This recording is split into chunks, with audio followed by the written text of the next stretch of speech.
Hi, this is JF from Cataclysm, and you're watching Stormbringer, the Austrian heavy zine. Prost.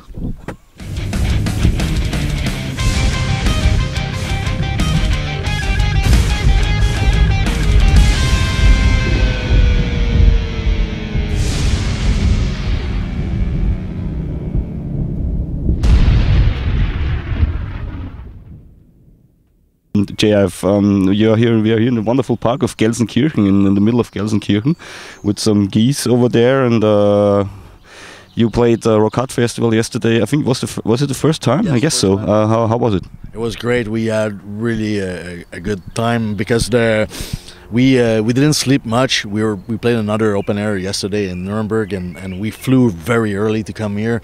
But we arrived just in time, set up the gear, and rock and roll. It was really cool. The fans were very metal hungry, I'd say. Like we started playing, and like the show, the energy was kicked off right away, and it just got more intense and more intense as we went. And it was a short set, so it was easy to give all 200% for like that 45 minutes, and it was really fun. I enjoyed it very much. Brutal. The sound was brutal, and I wondered that nobody just got injured in the mosh pit over there.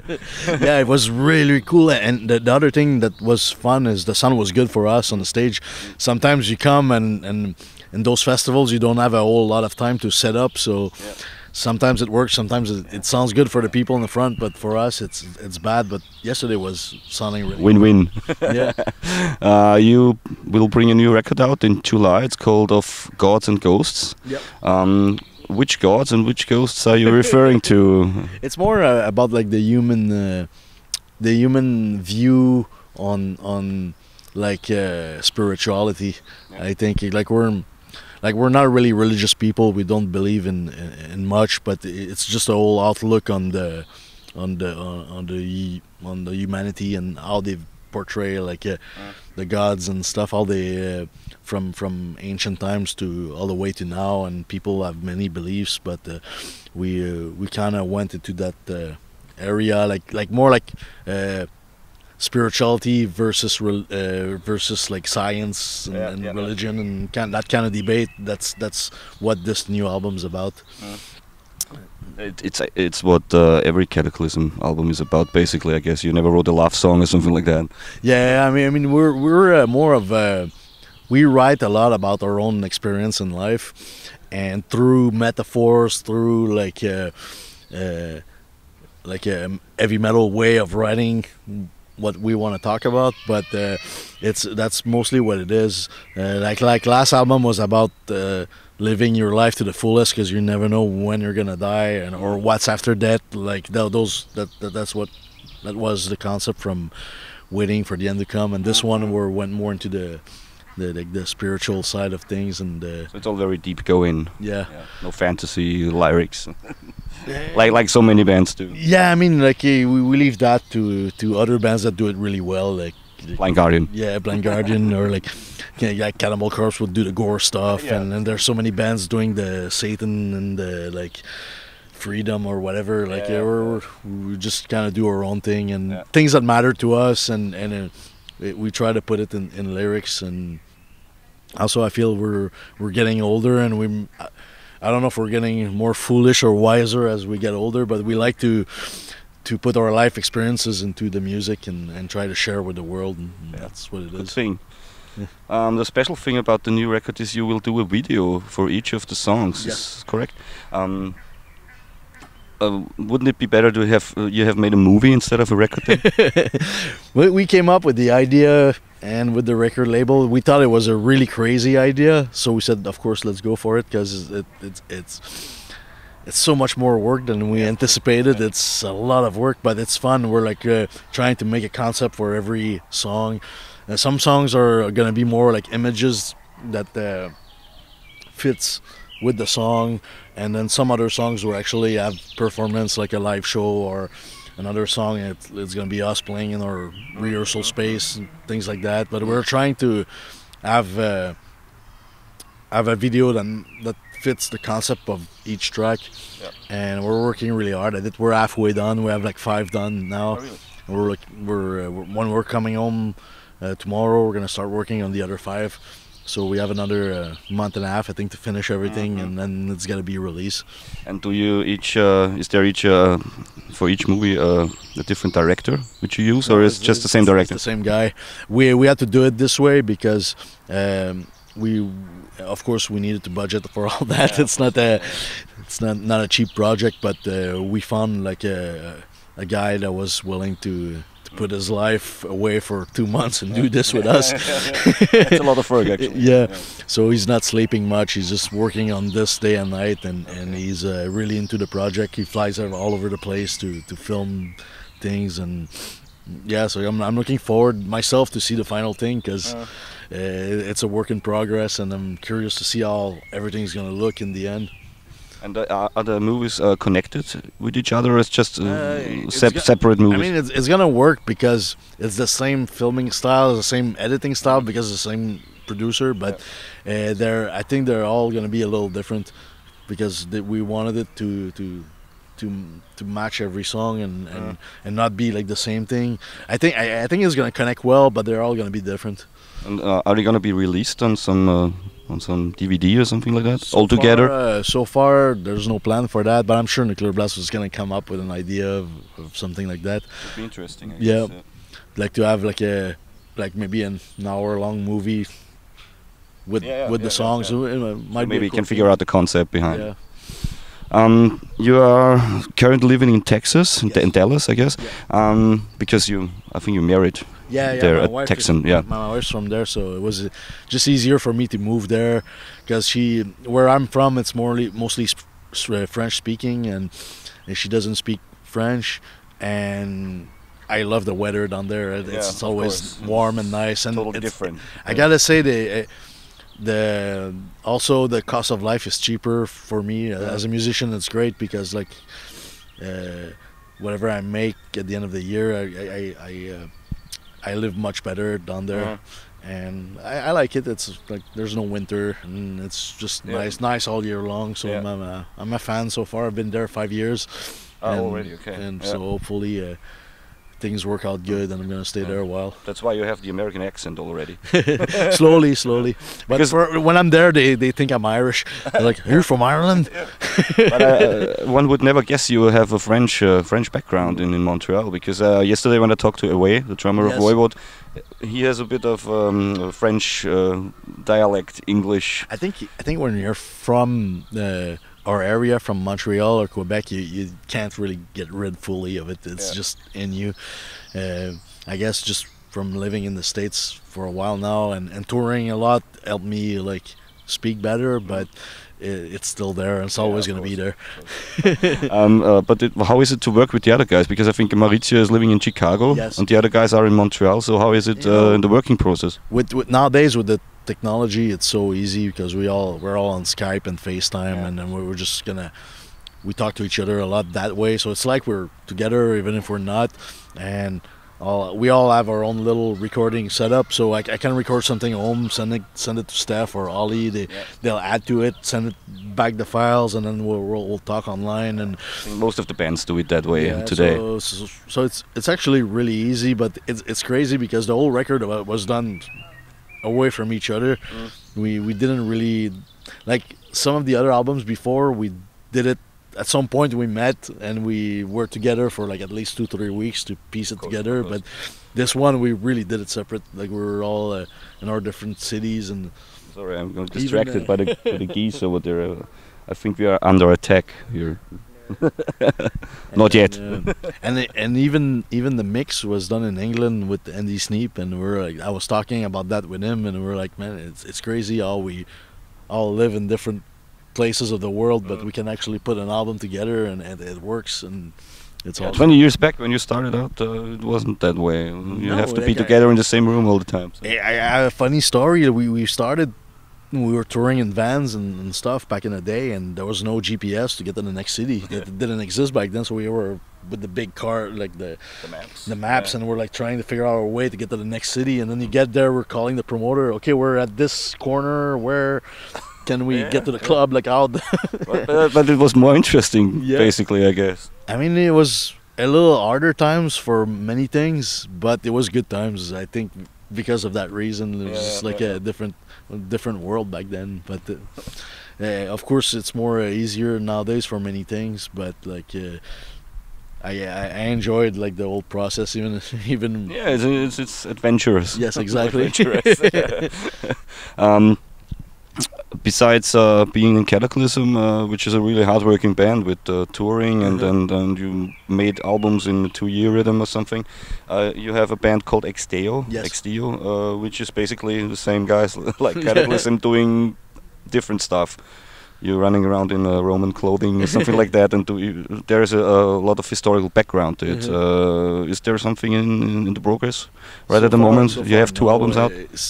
So far, we decided to put that on the rocks just because we figured out it was just too much work at the moment, because we're already touring so much with one band, and having 2 bands, we were never home. We're always on the road, which was fun for a while, but.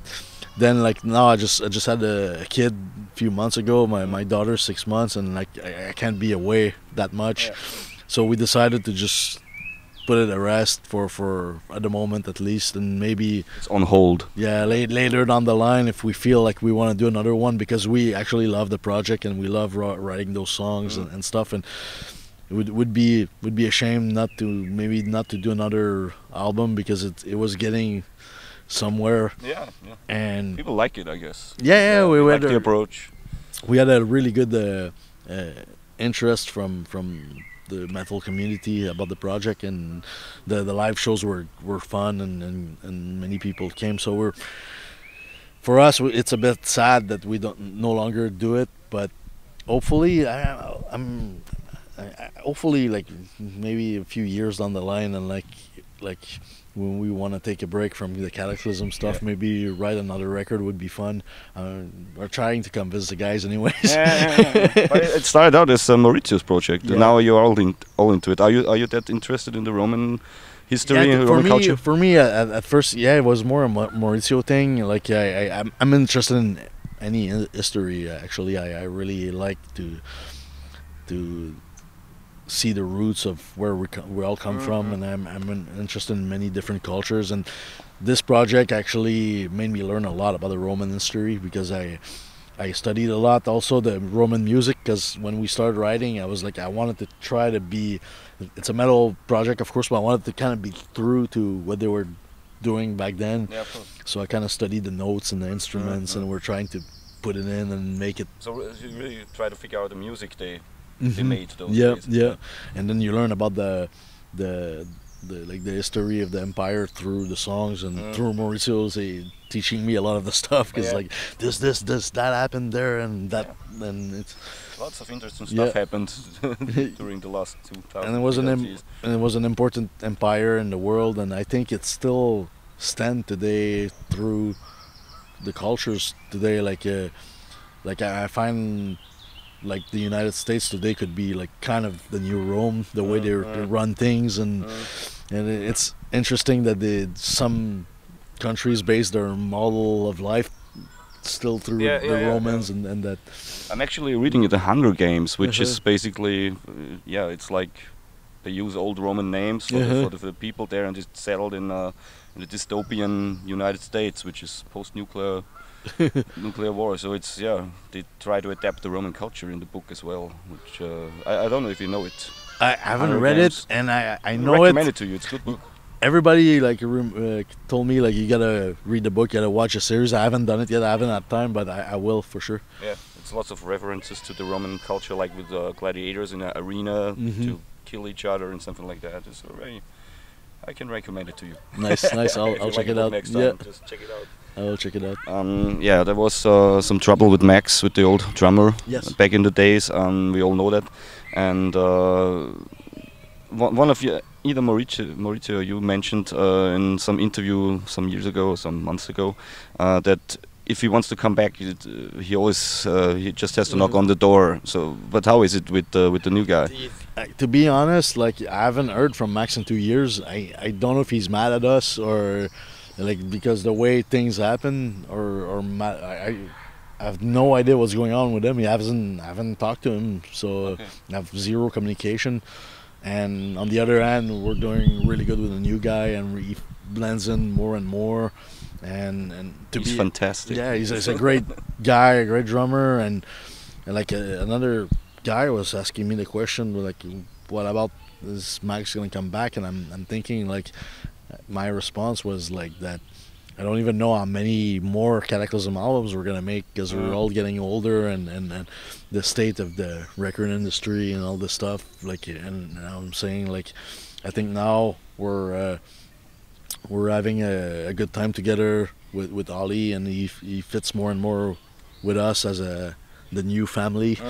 So we're I think that's how it's gonna stay for a while. But like, you never know what can happen. We're all in our 40s now, and like, when's gonna be the next album? I mean, 2-3 years, and then maybe another one after that, and then after what, I don't know what's gonna happen. Maybe it's not a good environment for him anyway, because when there are beers around every time, so it's not the best environment to handle your alcohol problem. It's like you get free booze every day. It's in your face all the time, and it's just even at the listening session at noon. Exactly. And that, and also some other personal stuff, and it's just it's not an easy life being a musician in that sense, and like trying to keep 4 people together for this long. There's eventually you're bound to have issues, and some people manage to keep it together, and then some other eventually, like, it of course, it breaks apart. It's like relationship, like a long time relationship. Eventually, you can't force people into it for a long time. Exactly, and it's like at the same time, you can't. You just can't force it for the wrong reason. Being like, okay, it's work, we're making money, and it's just keep together. Some bands do it, but for us, it was never like that. We just want to be true to who we are, and have fun with the music and not the money. Exactly. It's like nobody's rich anyways. We're doing this. I don't even see it that way. For me, like, it pays the bills, so I'm actually able to do this as a living, which is amazing. So I don't have to think about like the stuff back home. I just concentrate on music, play the shows, and write some music, and that's what I enjoy to do in my life. It's my passion, so I feel lucky that I can actually do this as a living. Being able to have a career from music nowadays, you just have to be really lucky. I have no other words. I mean, of course you need the talent, but there's a million talented bands out there that are not living from music, and it's just to have the luck of meeting the right people at the right time, which brings you to another place, which you meet new people that brings you to another place, and it just keeps going. And I really believe in the end it's half the talent, but the other half is just pure luck. I think. Of course. Like everything in life. Yeah. Is there some last words you want to say to the Stormbringer viewers out there? Yeah, just a big thank you for all our supporters for all the years, and just we still love doing this very much, and we appreciate like everybody's support so much. And it's I think it's what's the word I'm looking for? It's a good. Like, it's almost a relationship we have with our fans, like, you know, like you're very fan based, I guess. I mean, if they weren't there's no way we would be able to do this, and at the same time, they're helping us. Their energy helps us give more and give better music, give better shows, and it's just a good. It's a great community thing. It's awesome. So a big thank you for that. Give and take. Exactly. And we will hear the new album in a month or so, in the end of July, which is a Hammer album, by the way. And just watch out for it, hear out for it, and say thank you, Jeff. Cheers. This nice little park.